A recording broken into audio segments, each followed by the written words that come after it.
శ్రీమాత్రే నమః. అమృత ప్రయాణానికి స్వాగతం. అందరికీ అమ్మవారి ఆశీస్సులు ఉండాలని మనస్ఫూర్తిగా ఆ తల్లిని వేడుకుంటూ, ఈరోజు ఆషాఢ మాసపు శుక్రవారం. పరమ పవిత్రమైనటువంటి ఈ కథను విని అమ్మ అనుగ్రహాన్ని పొందుదాం. పూర్వం గుర్రపు తల ఉన్నటువంటి హయగ్రీవుడు అనే ఒక రాక్షసుడు అమ్మవారి గురించి తీవ్రమైనటువంటి తపస్సు చేస్తాడు. ఆ తపస్సుకు మెచ్చినటువంటి తల్లి వరం కోరుకోమని అడుగుతుంది. అప్పుడు అతను తనకసలు మరణమే లేకుండా వరాన్ని ఇవ్వమని అడుగుతాడు. అయితే అది అసాధ్యమని చెప్పి, సాధ్యపడదని చెప్పి, ఏదైనా ఇంకొక వరం కోరుకోమని అమ్మవారు అంటుంది. అప్పుడు హయగ్రీవం అంటే గుర్రపు తల ఉన్న వారి చేతిలో మాత్రమే తనకు మరణం వచ్చే విధంగా అనుగ్రహించమంటాడు ఆ యొక్క రాక్షసుడు. అప్పుడు ఆ తల్లి ఆ రాక్షసుడిని అనుగ్రహించి అంతర్ధానమవుతుంది. ఆ వరంతో ఆ రాక్షసుడు దేవతలందరినీ కూడా ముప్పతిప్పలు పెడుతూ ఉండేవాడు. శ్రీ మహావిష్ణువు ఆ రాక్షసుడిని యుద్ధంలో ప్రతినిత్యము కూడా ఎదిరిస్తూ ఉన్నా ఎలాంటి ఫలితమూ లేకుండా పోతుంది. అలా చివరకు పరమేశ్వరుడు ఒక ఉపాయాన్ని పన్నుతాడు. అదేమిటంటే శ్రీ మహావిష్ణువు యొక్క ధనస్సుకు బాణాన్ని సంధించి ఉంచి విపరీతమైనటువంటి అలసట కలిగి అగ్రభాగాన వాలి నిద్రపోతాడు. ఆయన్ను నిద్రలేపటానికి దేవతలెవ్వరికీ కూడా ధైర్యం చాలలేదు. అయితే ఆ దేవతలందరూ కూడా ఒక ఆలోచనకు వచ్చి వంబ్రి అనేటటువంటి ఒక కీటకాన్ని పంపించి ధనస్సుకు ఉన్నటువంటి అల్లెతాడును కొరకమంటూ చెబుతారు. అలా చేస్తే తాడు కాస్త వదులై విల్లు కదిలి శ్రీ మహావిష్ణువుకు మెలకువ వస్తుందని వారి ఆలోచన. అయితే ఆ పురుగు తాడును కొరక్కానే దేవతలందరూ ఊహించని విధంగా వింటికి ఉన్నటువంటి బాణం విష్ణువు మెడకు తగిలి ఆ దెబ్బకు విష్ణువు తల ఎటో ఎగిరి వెళ్ళిపోతుంది. దేవతలంతా కూడా వెతుకుతారు, కానీ ఆ తల మాత్రం కనిపించదు. బ్రహ్మదేవుడు వెంటనే దేవిని గురించి తపస్సు చేస్తాడు. అప్పుడు ఆమె ప్రత్యక్షమై ఒక గుర్రపు తలను తెచ్చి విష్ణుమూర్తి శరీరానికి అతికించమంటూ చెబుతోంది. దేవతలందరూ అలాగే చేస్తారు. ఆ యొక్క హయగ్రీవం అతికినటువంటి విష్ణుమూర్తిలో మరలా జీవం వచ్చి లేస్తాడు. ఆ లేచినటువంటి రోజున దేవతలందరూ కూడా ఆయన్ను ఎన్నో రకాలుగా స్తుతిస్తారు. తర్వాత ఆ విష్ణుమూర్తి రాక్షసుడిని సులభంగా జయిస్తాడు. దేవి శక్తి మహిమను, శ్రీ మహావిష్ణువు యొక్క తత్వాన్ని ఈ కథ మనకు తెలియజేస్తుంది.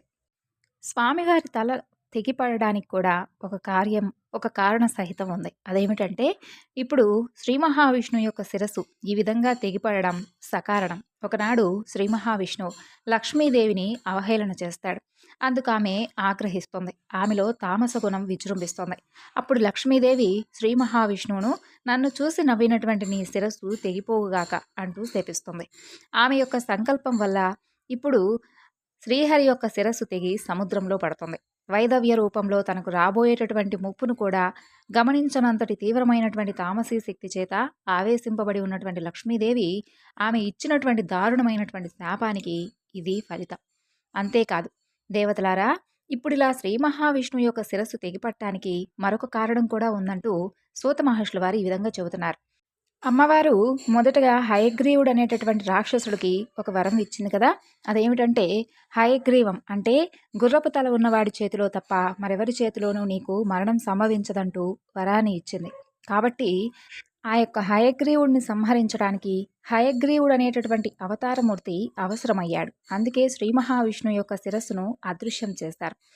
కాబట్టి ఆ తల్లి అదృశ్యం చేసింది. ఎవరినీ కూడా విచారించవద్దంటూ దేవతలందరికీ చెబుతుంది. గుర్రపు తలను తెచ్చి శ్రీహరి శరీరానికి సంధించండి అని చెబుతుంది. అలా విష్ణువు హయగ్రీవుడై అవతరిస్తాడు. రాక్షస సంహారం సాగిస్తాడు. కాబట్టి అమ్మవారు హయగ్రీవుడు అనేటటువంటి రాక్షసుడికి ఇచ్చినటువంటి వరం లక్ష్మీదేవి శ్రీ మహావిష్ణువుడికి ఇచ్చినటువంటి శాపం అంతటితో తీరిపోతాయి. శ్రీ మహావిష్ణువు లక్ష్మీదేవికి దక్కుతాడు. అలా జగన్మాత పలికినటువంటి మాటలతో దేవేంద్రాదులందరూ కూడా కలత నుండి కాస్త తేరుకుంటారు. ఇదంతా కూడా అమ్మవారి యొక్క విలాసాన్ని, జగన్నాటకంలో తన పాత్రను గుర్తించి హయగ్రీవ రాక్షసుని సంహరించి లోక కళ్యాణం కలిగించాడు శ్రీ మహావిష్ణువు. తర్వాత హయగ్రీవుడైనటువంటి శ్రీ మహావిష్ణువు 1000 సంవత్సరాల పాటు జగన్మాతను గురించి తపస్సు చేసి సర్వ విద్యలకు అధిదేవుడవుతాడు. అగస్త్యునికి లలితా తత్వాన్ని బోధిస్తాడు. వసిన్యాది వాగ్దేవతల నోట వెలువడినటువంటి లలితా సహస్రనామ వైభవాన్ని తానందుకొని పరమేశ్వరుని సందర్శించి ఆమె అనుగ్రహంతో ఆ యొక్క అనంతనామ వైభవాన్ని అగస్త్య మహర్షికి బోధిస్తాడు. తరతరాల మానవులు తరించడానికి దారి చూపించినటువంటి గొప్ప వ్యక్తి హయగ్రీవుల వారు. సత్వగుణ సంపన్నుడైనటువంటి శ్రీ మహావిష్ణువు తల తెగిపడటం, హయగ్రీవుడై లోకారాధ్యుడై దేవీ తత్వాన్ని ప్రబోధించటం ఆ యొక్క పరాశక్తి మాయా విలాసం. హయగ్రీవుని యొక్క వృత్తాంతం ఎవరైతే వింటారో, వినిపిస్తారో వారికి సకల శుభాలు కలుగుతాయి. శ్రీ అంటేనే సిరులు కురిపించేటటువంటి మహాలక్ష్మి అని అర్థం. లక్ష్మి అంటే గుర్తు అని అర్థం. సర్వ ఐశ్వర్యాలకు ఆ తల్లే కదా సంకేతం. సర్వ విద్యలకు కూడా విద్యాలక్ష్మి రూపంలో ఆ తల్లే సంకేతం. సర్వ శుభాలకు సంకేతం ఆ జగన్మాత. సర్వ విజయాలకు గుర్తు ఆ తల్లి. ఇంతటి మహోన్నత మూర్తి అయినటువంటి మహాలక్ష్మిని అలక్ష్యం ఎవరైతే చేస్తారో వారు కష్టాల పాలవుతారట. మరి ఆ కథ ఏమిటో ఇప్పుడు తెలుసుకుందాం. పూర్వకాలంలో కృష్ణాపురం అనే గ్రామంలో రామయ్య, అలాగే సుశీల అనే దంపతులు ఉండేవారు. రామయ్యది వ్యవసాయ కుటుంబం. ఇద్దరు కొడుకులు, ఇద్దరు కుమార్తెలు. ఉన్నటువంటి కొద్దిపాటి పొలాన్ని సాగు చేసుకుంటూ దానిపై వచ్చేటటువంటి ఆదాయంతో ఆ కుటుంబం అంతా కూడా జీవిస్తూ ఉండేవారు. అలా పిల్లల వయసు పెరుగుతున్న కొద్దీ ఇంటి ఖర్చులు కూడా పెరుగుతూ వస్తాయి. మగపిల్లలిద్దరూ పాఠశాలలకు వెళ్ళేవారు. ఆడపిల్లలు చిన్నవారు. ఆదాయం పెరగకపోవడంతో ఇల్లు కూడా గడవడం కష్టంగా ఉండేది. అలాగని ఏదైనా వ్యాపారం చేసి మరికొంత సొమ్ము సంపాదించుకుందామంటే రామయ్యకు ఏ వ్యాపారము రాదు. వచ్చేటటువంటి ఆ కొద్దిపాటి సొమ్ముతోనే ఎలాగోలాగా నెట్టుకొస్తూ ఉంటాడు. ఇక సుశీల అయితే ప్రతినిత్యము కూడా క్రమం తప్పకుండా మహాలక్ష్మీదేవి యొక్క అష్టోత్తరాన్ని పఠిస్తూ ఉండేది. అలాగే రామయ్య కూడా వీలున్నప్పుడల్లా ఆ ఊరిలో ఉన్నటువంటి లక్ష్మీనారాయణ స్వామివారి ఆలయానికి వెళ్ళి స్వామి అమ్మవార్లను దర్శించుకుని వచ్చేవాడు. అలా రోజులు గడుస్తూ ఉండగా ఒకనాడు వారింటికి ఒక దూరపు బంధువు వారింటికి వస్తాడు. రామయ్య, నిన్ను చూస్తే నాకెంతో బాధేస్తుంది. ఈ గంపెడు సంసారాన్ని ఎలా నెట్టుకొస్తున్నావు? ఇక ఈ పిల్లలు కనుక పెద్దవారైతే, వారికి కనుక యుక్త వయసు వస్తే వారి వివాహాలు అసలు ఎలా చేయగలుగుతావు? నీవు ఆ శుభకార్యాలు నీవు అస్సలు చేయలేవు. నీ సంపాదన చూస్తేనేమో చాలా తక్కువగా ఉంది. ఇల్లు గడవడం కష్టంగా ఉంది. అయితే నీకొక విషయం చెప్పాలనుకుంటున్నాను, విను. మా ఊరి దగ్గర అష్టలక్ష్మి దేవాలయం ఉంది. అక్కడ మహాలక్ష్మి అష్టలక్ష్ములుగా వెలిసి భక్తుల పూజలు అందుకుంటుంది. ఆ తల్లి మహామహిమాన్వితమైనదిగా ప్రజలందరి నమ్మకం. ఒక్కసారి మీ దంపతులిద్దరూ కూడా మా ఊరుకు వచ్చి ఆ దేవాలయానికి వెళ్ళి అష్టలక్ష్ములను దర్శించుకోండి. ఆ తల్లి అనుగ్రహంతో మీకు అన్ని మంచి రోజులు వచ్చి జీవితం అంతా సుఖప్రదంగా గడుస్తుందని చెబుతాడు. అది విన్నటువంటి ఆ దంపతులు ఎంతో సంతోషించి త్వరలోనే తప్పకుండా వస్తాము అని చెబుతారు. ఆ బంధువు వారి వద్ద సెలవు తీసుకొని ఊరికి వెళ్ళిపోతాడు. తర్వాత ఆ మరునాడు ఉదయం లేవగానే ఆ దంపతులిద్దరూ కూడా స్నానమాచరించి పూజ గదిలో నుంచుని లక్ష్మీనారాయణలకు నమస్కరిస్తారు. రామయ్య ఇలా ప్రార్థిస్తాడు. స్వామి శ్రీమన్నారాయణ, ఆర్తజన రక్షకుడవు, ఆపద్ బాంధవుడవు, నిన్ను నమ్మిన వారిని రక్షించే అమృతమూర్తివి. మమ్మల్ని ఈ కష్టాల నుండి బయటపడవేసే భారం నీదే తండ్రి. ఓ శ్రీమన్నారాయణ, నీకివే మా నమస్కారములు. తల్లి మహాలక్ష్మి, జగన్మాత, దయతో కూడి ఉన్నటువంటి నీ చూపులతో మమ్మల్ని కరుణించమ్మా. ఆశ్రయించిన వారిని ఎల్లవేళలా రక్షించే అమృతమూర్తివి కదా తల్లి. దయచేసి మా కుటుంబాన్ని కూడా కరుణించి నీ అనుగ్రహాన్ని మాపై ప్రసాదించమ్మా. వీలైనంత త్వరలో నీ దర్శనం చేసుకుంటాం. ఓ జగన్మాత, మమ్మల్ని అనుగ్రహించు అంటూ ప్రార్థించి ఆ దంపతులిద్దరూ కూడా 11 రూపాయలు పసుపు గుడ్డలో ముడుపు కట్టి పెడతారు. సమస్త చరాచర విశ్వమంతా కూడా మహాలక్ష్మి స్వరూపం కదా. కైలాసంలో పరమేశ్వరుని వద్ద పార్వతిగా, స్వర్గంలో ఇంద్రుడి వద్ద శచీదేవిగా, సత్యలోకంలో బ్రహ్మదేవుడి వద్ద సరస్వతిగా, అగ్నిదేవుడికి స్వాహాదేవిగా, ఇక నాగలోకంలో నాగలక్ష్మిగా, రాజుల వద్ద రాజ్యలక్ష్మిగా, ధనుకుల ఇంట ధనలక్ష్మిగా, గృహాలలో గృహలక్ష్మిగా ఉంది ఆ తల్లే. విద్య, వినయం, తేజస్సు, శక్తి ఇలా అన్నీ కూడా మహాలక్ష్మి అనుగ్రహంతోనే ఎవరికైనా సమకూరుతాయి. ఆ జగన్మాత ఎంతో దయా సముద్రాలు. ఆమెను నమ్మి కొలిచేవారిని సర్వ ఐశ్వర్యాలతో, సర్వ శుభాలతో అనుగ్రహిస్తుంది ఆ తల్లి. మంచి ఆరోగ్యంతో ఉండడం కూడా ఐశ్వర్యమే. చక్కని ఆరోగ్యాన్ని కూడా అనుగ్రహించేది ఆ తల్లే. అయితే కొంతకాలానికి రామయ్య, సుశీల దంపతులు ముడుపు తీసుకొని అష్టలక్ష్మి దేవాలయం దర్శించాలని చెప్పి బంధువుల ఊరికి బయలుదేరి వెళతారు. ఆ ఊరికి చేరేసరికి సాయంకాలం అవుతుంది.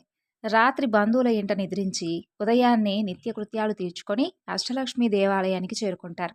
సాక్షాత్తు ఆ మహాలక్ష్మికి నిలయమై ఉన్నందువలన ఆ ఆలయం ఎంతో సుందరంగా ఉంటుంది. అద్భుతమైనటువంటి ఆ దేవాలయ సౌందర్యం చూసి ఆ దంపతులు ఎంతో ఆనందపడతారు.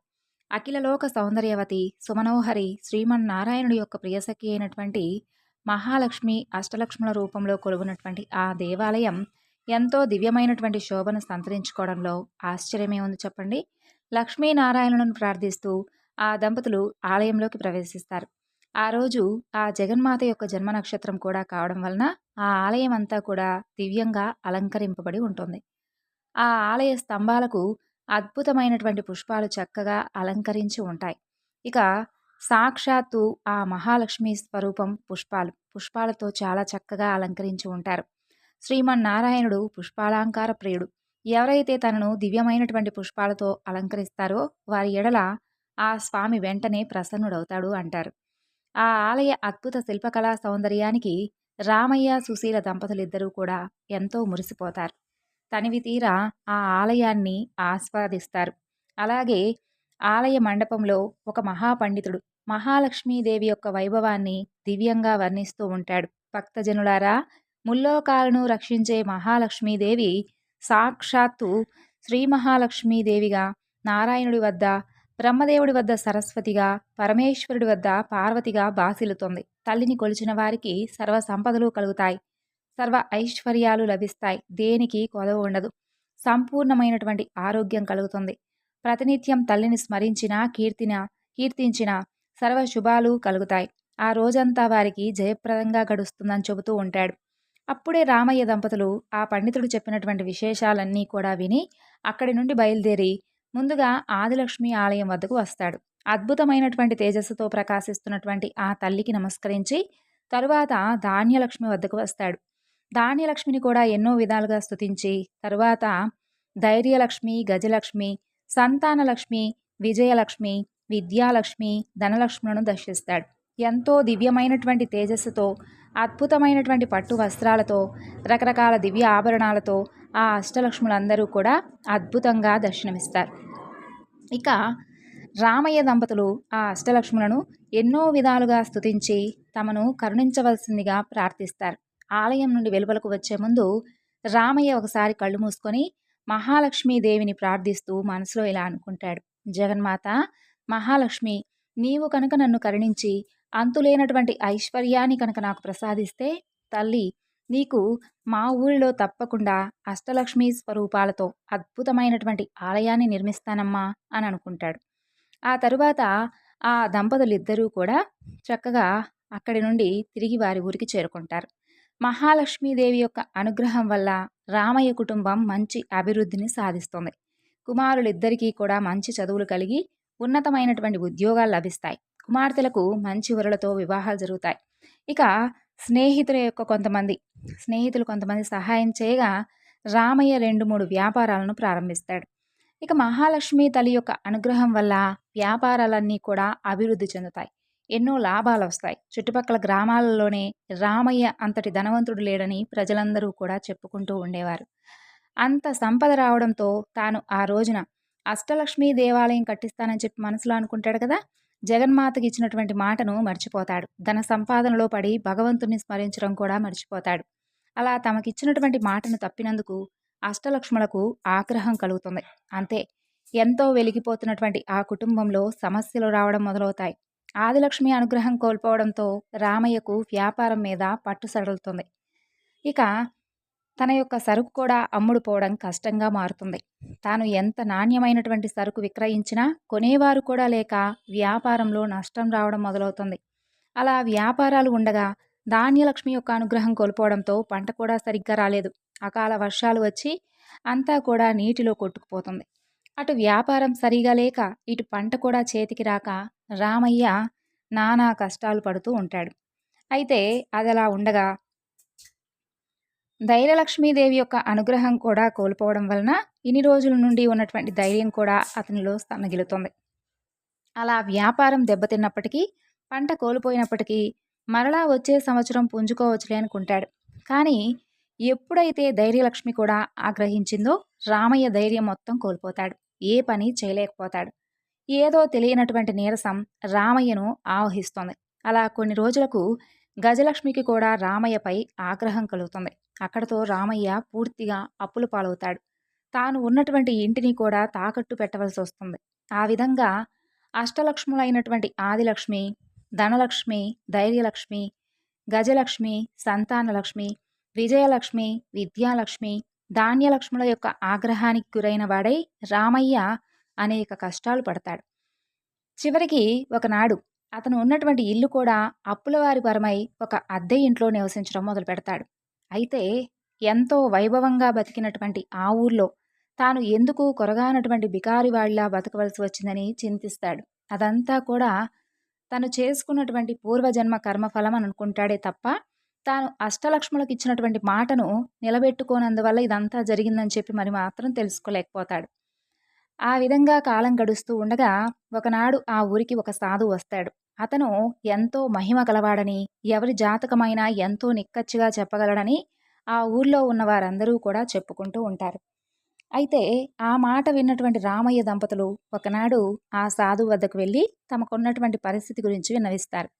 వారి మాటలన్నీ కూడా సావధానంగా విన్నటువంటి ఆ సాధువు కళ్ళు మూసుకొని కొద్దిసేపు ధ్యానం చేసి ఏదో స్ఫురించిన వాడై కళ్ళు తెరిచి రామయ్య దంపతులతో ఇలా అంటాడు.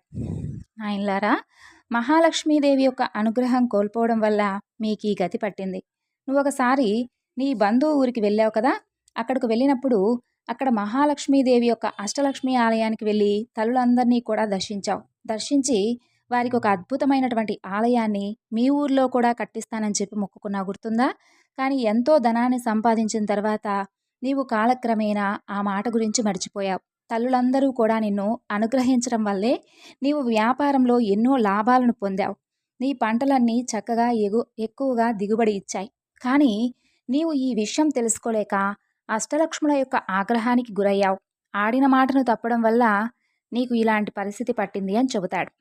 అప్పుడు రామయ్య ఆ సాధువుతో, స్వామి, ఇప్పుడు నాకు గుర్తుకొచ్చింది. నేను మా ఊర్లో అష్టలక్ష్మి దేవాలయం కట్టిస్తానన్న మాట నిజమే. కానీ నాకు ఐశ్వర్యం కలగగానే కానరానంత అహంకారంలో పడి ఆ తల్లులకు ఇచ్చినటువంటి మాట గురించి పూర్తిగా మర్చిపోయాను. ఇప్పుడున్నటువంటి పరిస్థితిలో నేను ఎలా తీర్చగలను చెప్పండి? ఈ పరిస్థితి నుండి బయటపడితే ఈసారి తప్పకుండా నెరవేరుస్తాను. ఈ యొక్క దుర్భర కష్టాల నుండి బయటపడేటటువంటి ఉపాయాన్ని చెప్పి మమ్మల్ని అనుగ్రహింపవలసింది అంటూ ప్రార్థిస్తాడు. అప్పుడు ఆ సాధువు వారితో ఇలా అంటాడు. ఓ దంపతులారా, మీరు ఆ దేవాలయానికి వెళ్ళి అక్కడే 11 రోజులు నిద్రించి రోజు ఉదయాన్నే ఆలయ ఆవరణమంతా కూడా మీ చేతులతో శుభ్రం చేసి అష్టలక్ష్ములను సేవించండి. అప్పుడు మీకు ఆ తల్లుల యొక్క అనుగ్రహం కలిగి తిరిగి మీ పూర్వ వైభవం మీకు కలుగుతుందని చెప్పి చెబుతాడు. ఆ మాటలన్నీ విన్నటువంటి రామయ్య దంపతులు అలాగే చేస్తామని చెప్పి ఆ సాధువుకు నమస్కరించి అతని వద్ద సెలవు తీసుకొని తమ ఇంటికి వెళతారు. రామయ్య దంపతులు ఇద్దరూ కూడా మరునాడే బయలుదేరి ఆ ఊరికి వెళ్ళి అక్కడ ఆలయం పక్కనే ఉన్నటువంటి ధర్మసత్రంలో బస చేస్తారు. ఆ ధర్మసత్రంలోనే 11 రోజులు ఉండి రోజు ఉదయాన్నే లేచి త్వరగా కాలకృత్యాలు తీర్చుకొని ఆ ఆలయ ప్రాంగణం అంతా కూడా చీపురు తీసుకొని శుభ్రంగా ఊడ్చేవారు. తరువాత నీళ్లు చల్లి సుశీల మంచి మంచి ముగ్గులు పెట్టేది. ఆ విధంగా ఆ అష్టలక్ష్ములను 11 రోజులు సేవించిన తర్వాత తిరిగి అమ్మవారి అనుగ్రహాన్ని పొందుతారు. తర్వాత వారు ఊరికి వస్తారు. ఆ మర్నాడే ఎప్పుడో దేశాంతరాలు వెళ్ళినటువంటి ఒక పాత స్నేహితుడు కలిసి రామయ్య యొక్క దీన పరిస్థితిని తెలుసుకొని ఎంతో బాధపడి తిరిగి ఏదైనా వ్యాపారం ప్రారంభించవలసిందిగా కొంత సొమ్మును అతనికి ఇస్తాడు. ఇది మహాలక్ష్మీదేవి యొక్క అనుగ్రహమే తప్ప మరొకటి కాదని చెప్పి ఆ దంపతులు నమ్ముతారు. ఆ విధంగా ఆ జగన్మాత అనుగ్రహంతో కేవలం కొద్ది రోజుల్లోనే వ్యాపారం ఎంతో అభివృద్ధి చెందుతుంది. ఆ లాభాలతో మరొక వ్యాపారాన్ని ప్రారంభించి దానిలో కూడా ఎన్నో లాభాలను గడిస్తాడు. వచ్చినటువంటి సొమ్ముతో తిరిగి సొంతిల్లు కట్టుకుంటాడు. 2 ఎకరాల పొలం కూడా కొంటాడు. ఆ అష్టలక్ష్ముల యొక్క అనుగ్రహంతో ఆ సంవత్సరం పంటలు బాగా పండి ఎంతో ఆదాయం లభిస్తుంది. 2 సంవత్సరాలలో పోగొట్టుకున్న దానికంటే కూడా ఎక్కువగా సంపాదిస్తాడు. ఇక ఏమాత్రం ఆలస్యం చేయకూడదని చెప్పి భావించి పండితులందరినీ పిలిచి అష్టలక్ష్మీదేవి యొక్క ఆలయం శంకుస్థాపనకై శుభముహూర్తాన్ని నిశ్చయిస్తాడు. మహాలక్ష్మి అనుగ్రహంతో ఆ ఆలయం కొద్ది కాలంలోనే ఎంతో అద్భుతంగా నిర్మితమవుతుంది. చుట్టుపక్కల ఉన్న ఊళ్ళల్లో అంతా కూడా అంతటి దివ్యమైనటువంటి ఆలయం ఎక్కడా లేదని చెప్పి గొప్ప పేరు వస్తుంది. అలా రోజు ఎందరో భక్తులు వచ్చి అష్టలక్ష్ములను దర్శించి ఆనందపడి వెళ్ళేవారు. రామయ్య దంపతులు బ్రతికి ఉన్నంతకాలం సుఖంగా జీవించి చివరికి ముక్తిని పొందారు. మహాలక్ష్మీదేవిని నమ్మి కొలిచే వారికి ఎటువంటి కష్టాలు కానీ అలాగే ఎటువంటి ఆపదలు కానీ దరిచేరవు. సర్వ సౌభాగ్యాలు కలుగుతాయి. ఆ తల్లి కేవలం మనం చేసినటువంటి తప్పును తెలుసుకునేందుకే కొన్నిసార్లు మనకు అలాంటి దుర్భరమైనటువంటి పరిస్థితి ఏర్పడేలా చేస్తుంది. తల్లి జగజ్జనని మహాలక్ష్మి మేము చేసినటువంటి పాపాలన్నీ కూడా క్షమించి మమ్మల్ని అనుగ్రహించమ్మా అంటూ ఆ రామయ్య దంపతులు సర్వమంగళ మనోహరి అయినటువంటి ఆ యొక్క జగన్మాత అయినటువంటి లక్ష్మీదేవిని వేవేలగా స్తుతించి సంతోషంగా వారి జీవితాన్ని కొనసాగిస్తారు. ఆ తల్లి అనుగ్రహం మనపై కూడా ఎప్పుడూ ఉండాలని మనస్ఫూర్తిగా వేడుకుంటూ ఈరోజు ఈ వివరణను ఇంతటితో ముగిస్తున్నాను. సర్వం శ్రీ లలితార్పణమస్తు. స్వస్తి.